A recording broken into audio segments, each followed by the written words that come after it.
Moscow, Reuters, Russia will further decrease its holdings of U.S. securities in response to new sanctions against Moscow but has no plans to shut down U.S. companies in Russia, Finance Minister Anton Siluanov said on state TV on Sunday, RIA news agency reported. File photo, national flags of Russia and the U.S. fly at Vnukovo International Airport in Moscow, Russia, April 11, 2017. Reuters, Maxim Shemetov file photo. Friday, Prime Minister Dmitry Medvedev said Russia would regard any U.S. move to curb the activities of its banks as a declaration of economic war and would take retaliatory action.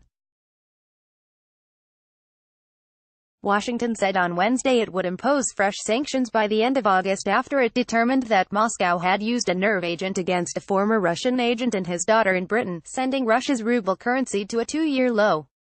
Speaking on a weekly TV talk show, Siluanov said the new U.S. sanctions, some of which could restrict purchases of Russian government bonds, were unpleasant but not fatal. We have lowered to the minimum level and will further decrease our investment in the U.S. economy, and the U.S. securities, Siluanov said, shedding light on the nature of an unexpected drop in Russia's holdings of U.S. Treasury bonds. Russia has ditched its holdings of U.S. Treasuries in the past few months as relations between Moscow and Washington have deteriorated, data showed last month. Russia will also have more settlement in rubles and other currencies, such as the euro, than in dollars, Siluanov said. Eventually, this will negatively impact U.S. investors. But we are not planning now any limitations such as shutting down McDonald's, Siluanov said. He referred to calls by some lawmakers to shut down prominent U.S.